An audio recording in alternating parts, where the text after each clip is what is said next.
Bueno, buenos días a todas y a todos. Muchísimas gracias por la asistencia a esta rueda de prensa en una convocatoria de Consejo de Gobierno extraordinario que hacemos en plena canícula, en pleno mes de agosto, y que sin duda supone una molestia para los medios de comunicación, por lo que empiezo pidiéndoos disculpas a todos.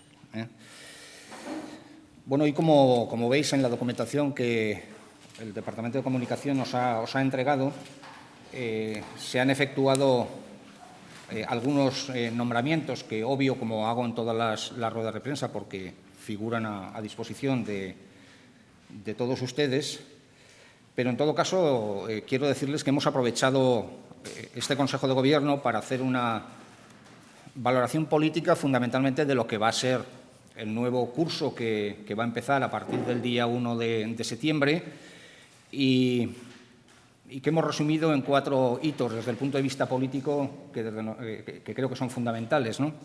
En primer lugar, se va a producir en las Cortes de Aragón la comparecencia de los consejeros. Mañana hay mesa y junta de portavoces y decidirán qué días son los que se producen esas comparecencias, pero en todo caso me parece que es un elemento importante porque allí acudirán los consejeros a explicar las líneas maestras de su departamento, las directrices de su departamento a lo largo de la legislatura. En segundo lugar, y como un elemento que nos parece también sustancial y sobre el que hemos hablado ya en anteriores ruedas de prensa, saben ustedes que el Gobierno tiene que presentar un plan económico financiero obligado por la normativa vigente, y controlado, entre comillas, por el insigne ministro de Hacienda, un plan económico-financiero que viene o va a venir a reflejar la situación económica que el Gobierno se ha encontrado y sobre la que también hemos hablado, pero en todo caso voy a insistir porque tenemos algún dato ya mucho más concreto y a expensas de que en futuras comparecencias el consejero de Hacienda les dé más datos. Yo diré que en estos momentos, sobre datos de contabilidad, el desfase presupuestario que se ha encontrado este Gobierno asciende a 593 millones de euros. Si a ello le añadimos unos 150 millones de mayores ingresos, es decir, de ingresos que no se van a poder recaudar, dan un poco la idea sobre la que yo les hablé ya en su día, de en torno a los 800 millones de euros de agujero contable, que fundamentalmente está plasmado en 3 consejerías. En la Consejería de Salud, saben ya ustedes que en el capítulo 1, en el capítulo 2 y en el capítulo 4 hay 75 millones de euros de desfase, 338 millones que corresponden a farmacia y 83,7 millones de euros en capítulo 4. En segundo lugar, en educación, tenemos en el capítulo 1 63 millones de desfase y 15,4 millones de desfase en la educación concertada, y en el Departamento de Servicios Sociales hay también un desfase en dependencia de 16,5 millones de euros. Esto lo que nos va a hacer es, obligatoriamente, además de realizar ese plan económico financiero, que vamos a intentar que podamos convencer al ministro de Hacienda para que autorice, desde luego, un déficit que va a ser, sin ninguna duda, importante en este año del 2015, pero que nos autoriza a hacer ese plan económico-financiero a 3 años, de tal manera que el año 2015, reitero, no podremos cumplir con los compromisos de déficit, pero sí que haríamos lo posible y lo imposible para que en el segundo y en el tercer año Aragón cumpliera con ese compromiso. Digo que, además de hacer este plan económico-financiero, estos datos que yo les he dado nos obligan a hacer una modificación presupuestaria, pues que se hará seguramente en el mes de septiembre, porque, reitero, sencillamente los datos que había en el presupuesto, fundamentalmente en capítulo 1, capítulo 2 y capítulo 4, son absolutamente insuficientes para cubrir las necesidades financieras que tiene este Gobierno, y eso nos llevaría, reitero, a hacer una modificación presupuestaria de en torno a los 211 millones de euros como mínimo. Por lo tanto, eso se llevará al Parlamento en el mes de septiembre. A partir de ahí les decía que comparecencia de consejeros, plan económico financiero, presentación de los primeros presupuestos que va a hacer este Gobierno. Se van a tener que presentar en este año y debatir en las Cortes en este año, en este último trimestre. Y, por lo tanto, ese será también un elemento fundamental, porque ahí es donde se plasmará, evidentemente, cuáles son las prioridades desde el punto de vista político que tiene el Gobierno, ¿no? Y, además, se plasmarán las prioridades y, además, se plasmarán las cifras, que para eso se hacen los presupuestos. Y, finalmente, hay un cuarto elemento que es, desde el punto de vista político, significativo. Se van a producir casi con toda seguridad unas elecciones generales en el mes de diciembre, y es obvio que este Gobierno, aunque esas elecciones sean generales, evidentemente pues va a tener también la obligación de estar pendiente de qué es lo que va a pasar en esos eventos electorales que se produzcan, porque, sin ninguna duda, de los resultados de esas elecciones pues habrá derivadas políticas. Y, por lo tanto, globalmente el debate se ha producido en estos términos. Es verdad que a ustedes les puede parecer que son términos muy globales, pero me ha parecido a mí interesante que por lo menos conozcan exactamente de qué se ha estado hablando, además de los nombramientos que se han hecho. Así que vamos a pasar, si les parece, al turno de intervenciones, y me van a permitir que les diga que me han comentado que utilicen el micro, porque parece que es muy importante para los servicios técnicos que las preguntas que me quieran hacer pues se hagan a través del micro. Estoy a su disposición. A mí me gustaría preguntarle por dos cuestiones. Una, en esa modificación presupuestaria, si ya se sabe qué partidas se van a ver afectadas y cuál va a ser la prioridad. Y, por otro lado, en cuanto a los presupuestos generales del Estado, usted anunció que se iba a estudiar un recurso. Un poco si se va a presentar el recurso y en qué términos se presentaría.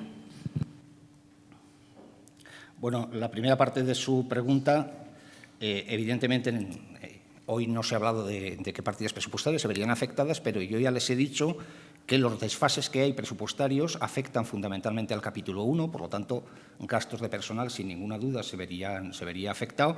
En salud, el capítulo 2, fundamentalmente los gastos de farmacia, es una cifra muy significativa, 338 millones de euros de desfase.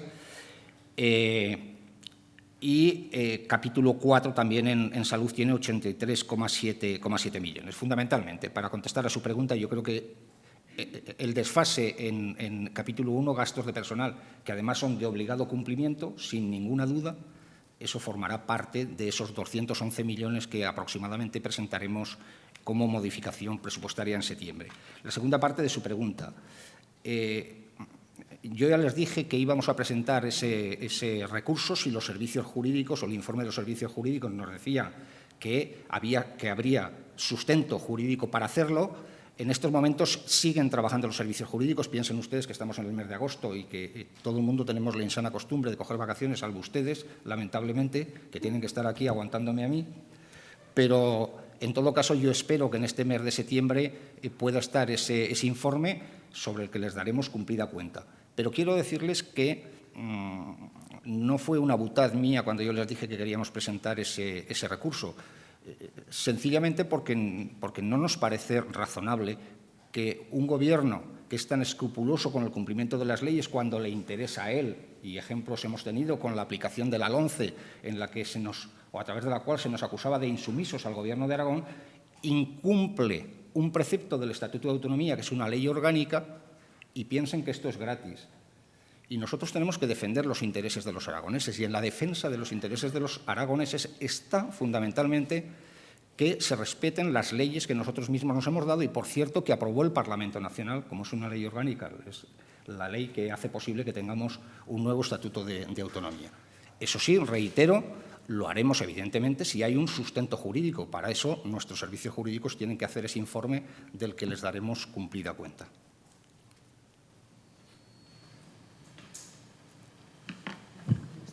Sí, yo quería saber si esta modificación presupuestaria puede afectar a los acuerdos que tienen firmados de investidura con otros grupos políticos. Bueno, si se fijan ustedes, estamos hablando de políticas de gasto de personal y de políticas sociales, que entiendo que son básicas para los acuerdos que hemos hecho con el resto de grupos políticos. Si queremos que se pague el IAI, que tiene 1,5 millones de euros de desfase, tenemos que hacer esta modificación presupuestaria. Si queremos que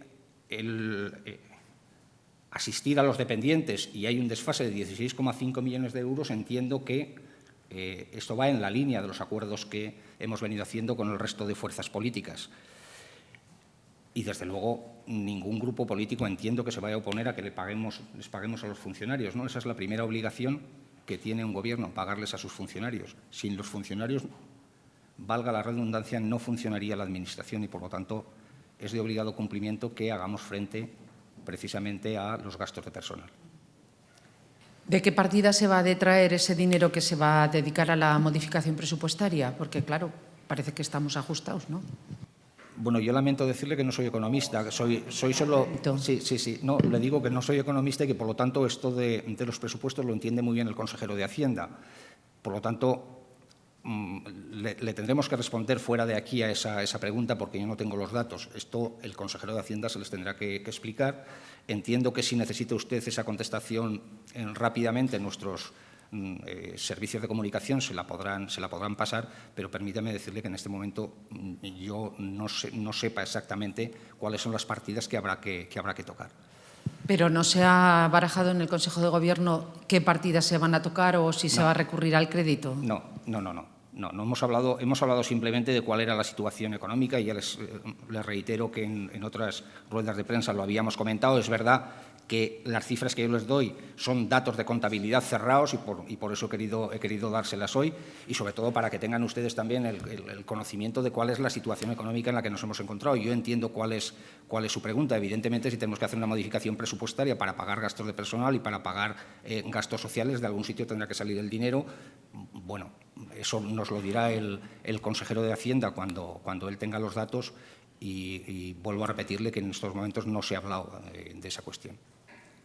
Sí, además de la modificación de crédito, ¿tienen previsto hacer retenciones del gasto para que no se siga disparando el agujero?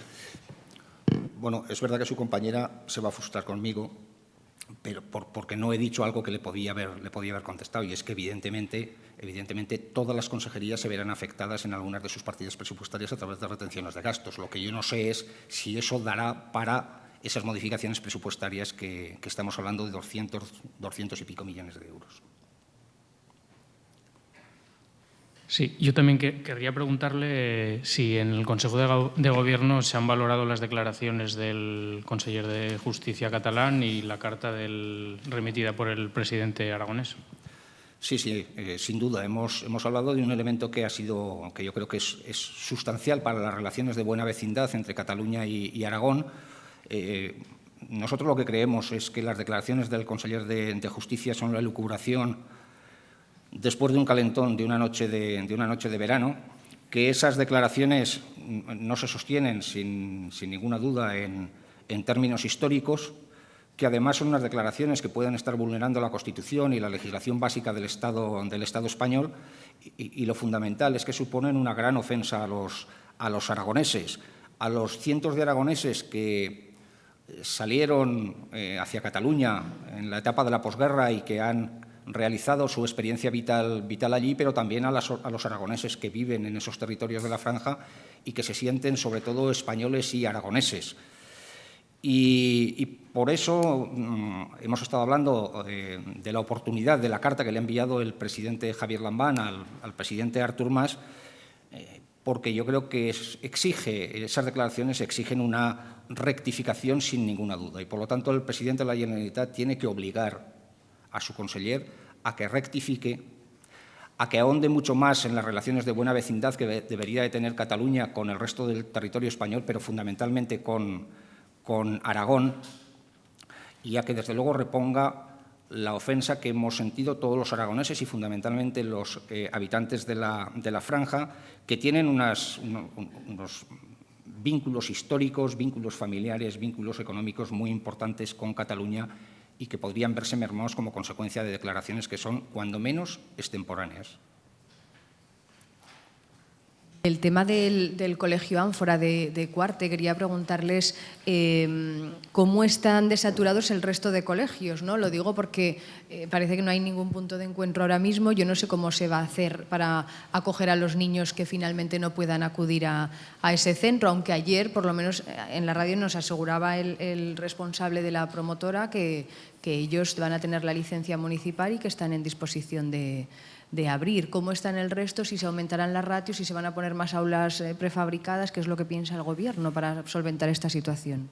Bueno, esos problemas yo creo que pueden estar en vías de solución. Me remito a las declaraciones que hizo el director general de Planificación Educativa, que yo creo que es la persona competente precisamente en estas materias, pero sí me gustaría decir dos cosas respecto al colegio Ánfora. En primer lugar, es que estamos hablando de un problema de legalidad en estos momentos ya. Estamos hablando de un expediente que está en manos de la Fiscalía y, por lo tanto, estamos hablando de legalidad. Y en estos momentos reitero que ya no está ni tan siquiera en manos del Gobierno, sino que está ya en manos de la Fiscalía. Esperaremos a ver cuál es la decisión que toma. En segundo lugar, la decisión que ha tomado el Gobierno de Aragón está basada fundamentalmente en la seguridad jurídica. Todos los expedientes que hace el Gobierno de Aragón, los expedientes administrativos, tienen que tener una garantía jurídica evidente y, por lo tanto, hablamos de legalidad, hablamos de seguridad jurídica en los planteamientos y en las decisiones que ha tomado el Gobierno, teniendo en cuenta que algunos de ustedes han podido ver el expediente y, si no lo tienen, desde luego a su disposición. Hay informes desfavorables hechos por la intervención delegada, hay informes desfavorables hechos también por algún inspector respecto al preconcierto que firmó la anterior consejera, y estamos hablando también de seguridad física. Es decir, las decisiones que ha tomado el Gobierno de Aragón están para preservar la seguridad de los niños que deberían de acudir a ese colegio. Por lo tanto, he estado escuchando en algún medio de comunicación eso de la concertada frente a la pública. No hay nada de eso, absolutamente nada de eso. No es un problema de concertada y de pública, es un problema de este concierto, de un concierto que se hace ad hoc, de un preconcierto que se hace ad hoc por parte del anterior Gobierno, que al final viene a demostrarnos algo sobre lo que hemos hablado desde hace mucho tiempo, y es que la gravísima crisis que hemos atravesado en este país y que estamos atravesando no solamente es una crisis económica. La crisis económica se convierte también en una cuestión ideológica.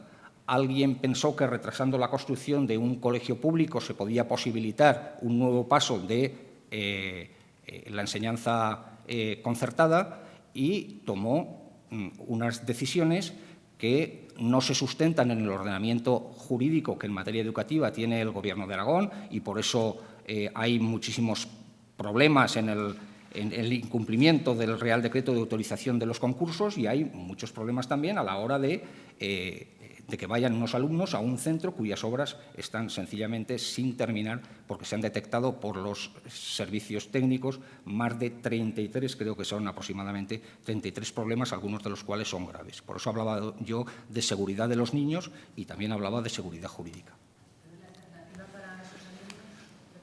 No, la alternativa la dio el otro día el director general de Planificación Económica. Se está estudiando ya la posibilidad de que al menos 90 niños se queden en el mismo municipio. Se está hablando de utilizar el centro público que ya existe en Cuarte. Es verdad que tiene problemas de saturación, pero esos mismos problemas de saturación estaban el año pasado y eso no impidió que se siguieran dando clases. Pero reitero, estas son cuestiones muy técnicas que el propio director general explicó el otro día y sobre las que yo ya no voy a hacer más alusión.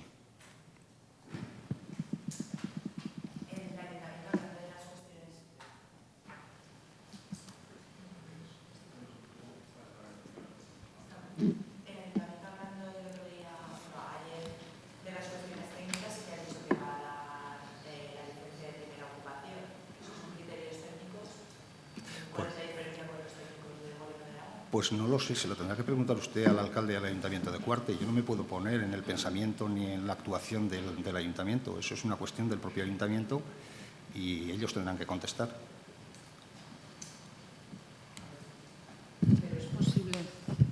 pero ¿es posible que los niños empiecen en clase aunque el Gobierno de Aragón no lo autorice y tengan ellos la licencia, o no es posible? Perdón, no lo he entendido la pregunta. Sí, el ayuntamiento les va a autorizar, creo, es que he llegado de vacaciones, no lo sé técnicamente, pero el ayuntamiento les autoriza, porque dice que las deficiencias son subsanables. El Gobierno de Aragón no da permiso para que comiencen las clases. Aún así, el colegio dice que van a empezar. ¿Eso es posible o no es posible? No, el Gobierno lo que dice es que se ha incumplido un preconcierto que firmó el anterior Gobierno y que, por lo tanto, no autoriza ese preconcierto, no autoriza el concierto. A partir de ahí, hay colegios privados estrictamente que funcionan porque tienen licencia de ocupación y tienen todas las autorizaciones municipales. Pero lo que estamos hablando es de un colegio concertado. Y lo que el Gobierno ha hecho ha sido desautorizar el concierto que había firmado el anterior Gobierno. ¿Por qué? Porque incumple dos cosas. Incumple o se vulnera la seguridad de los niños porque entendemos que la obra no está terminada. Es muy curioso que el día 17 de agosto se presentase en la Consejería de Educación un documento de fin de obra. Y a partir del día 17, cuando ya parece ser que la obra estaba terminada, todos los días nos enteramos que a las 2 de la mañana se sigue trabajando. Por lo tanto, oiga, algo falla. El 17 no estaría terminada la obra. Por lo tanto, problemas en la construcción, pero en segundo lugar, vulneración de la normativa que rige la autorización de los conciertos, ese Real Decreto del que yo les he estado hablando. Y, por lo tanto, lo que el Gobierno hace es desautorizar el concierto. Desautorizar el concierto. Ahora me pregunta usted, ¿y qué va a pasar si los niños los llevan a ese colegio? Oiga, si funcionan como un colegio privado y tiene todas las autorizaciones pertinentes del ayuntamiento del municipio donde reside el colegio y cumplen con toda la normativa que también los colegios privados están sujetos, pues evidentemente no tendremos nada que decir. Nosotros lo que decimos es que no podemos autorizar ese concierto porque incumplen la normativa de autorización de conciertos e incumple también un elemento que es básico, la seguridad de los niños, porque las obras sencillamente tienen muchos problemas. El aspecto de la seguridad del edificio y eso, entonces, el Gobierno de Aragón no tiene nada que decir en cuanto… No, el Gobierno de Aragón ha dicho que en estos momentos se incumple la normativa de edificación, la normativa que hay que rige la edificación de los colegios, porque hay más de 33 problemas que se han detectado en el informe técnico y que por eso es evidente que no puede dar la autorización para concertar plazas de niños en ese colegio.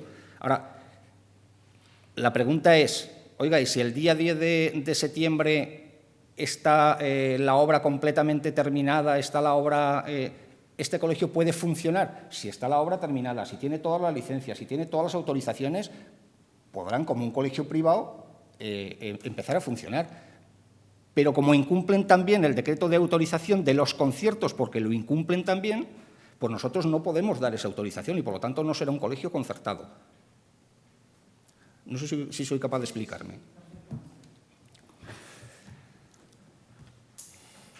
Sí, volviendo un poco al panorama político, al panorama económico que usted ha pintado antes, ¿es posible, como se ha publicado, que estén barajando pues que los jubilados dejen de adelantar el pago de los medicamentos y contratar 10 personas para que se adelante el salario de inserción? Bueno, yo entiendo que eso sí que forma parte de los acuerdos de investidura que hicimos con los partidos políticos de izquierdas. Es priorizar las políticas sociales. Y los retrasos que hay en los expedientes administrativos del IAI requieren fundamentalmente que haya más personal para que se puedan agilizar y se puedan pagar todos. Y eso lo vamos a hacer sin ninguna duda. La segunda parte no la tenemos todavía concretada ni estudiada, por lo tanto tendremos tiempo de seguir hablando, sencillamente porque el martes de la semana que viene seguimos teniendo Consejo de Gobierno y seguro que me voy a ver con ustedes.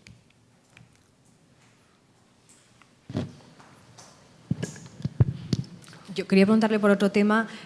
Ahora está en auge toda la protesta contra el trasvase Tajo Segura y aquí quedó pendiente de la legislatura anterior un informe que era preceptivo para cumplir el Estatuto de Autonomía y que venía a raíz de esa sentencia del Constitucional por haber vulnerado algunas disposiciones de la Ley de Montes, pues la relación bilateral, ¿no?, entre Estado y Aragón, precisamente porque afectaba también a parte de Aragón. Ese informe quedó sin hacer en la legislatura anterior. Yo no sé ahora cómo está eso. Bueno, pues me viene bien su pregunta para decir que este es un nuevo ejemplo de la falta de atención que a los asuntos públicos y a los asuntos claves. El agua es un asunto clave para este Gobierno, como para todos los gobiernos en Aragón, prestó el anterior Gobierno del Partido Popular. Efectivamente, como usted dice, el propio estatuto dice que cuando hay transferencias intercuencas se requiere de un informe preceptivo por parte del Gobierno de Aragón. El anterior Gobierno no lo hizo, muy mal hecho por el anterior Gobierno, lo debería de haber hecho en defensa de los intereses de Aragón. Y lo cierto y verdad es que, una vez no se ha hecho en el plazo jurídico estipulado, ya no hay ninguna posibilidad de emitir ese informe. Por lo tanto, la pregunta es ¿por qué no hizo el anterior Gobierno ese informe preceptivo? No lo hizo por dejadez, mal hecho por parte del Gobierno. No lo hizo porque llegó a un acuerdo con el resto de comunidades autónomas afectadas por el trasvase Tajo Segura, que, por cierto, eran todas del Partido Popular. Muy mal hecho también por parte del Gobierno porque no defendió como debía los intereses de Aragón. Al final esa ley se aprobó antes de que concluyera el plazo. El consejero dijo que estudiaría si se podía recurrir la aprobación de esa ley. Esa ley se aprobó en el mes de julio. Quiero decirle a usted que este Gobierno tomó posesión el día 6 de julio. Sí, pero el Gobierno central, o sea, el Congreso al final aprobó esa ley antes de que concluyera el plazo de 2 meses que se dio a Aragón. No, sí, pero lo que le quiero decir es que este Gobierno entró el día 6 de julio y el anterior Gobierno llevaba 4 años y el anterior Gobierno, que tiene mayoría en el Congreso de los Diputados, aprobó con su mayoría esa ley y el anterior Gobierno tenía que haber hecho ese informe jurídico que no hizo. Y lo que le decimos es que estamos a día 25 de agosto, y ese informe yo creo que ya no hay ninguna posibilidad de hacerlo. No, pero sí que dijo el consejero que estudiaría si se podía recurrir la aprobación de esa ley, siendo que no se había respetado ese mandato. A mí no me ha dicho, no sé si les consta. No, a mí no me ha dicho el consejero si lo ha estudiado o no. Yo lo que le puedo contestar es claramente que la obligación del anterior Gobierno era haber hecho ese informe, que ese informe no se hizo, o bien por dejadez, reitero, o bien porque quienes acordaron ya un memorándum para hacer el trasvase Tajo Segura en el año 2013 fueron 5 comunidades del Partido Popular y uno puede pensar también, no sé si maliciosamente, que no quiso el Gobierno del Partido Popular de Aragón incomodar mucho al resto de comunidades autónomas cuyos gobiernos coinciden también con el Partido Popular. Muy bien, muchísimas gracias, muy amables.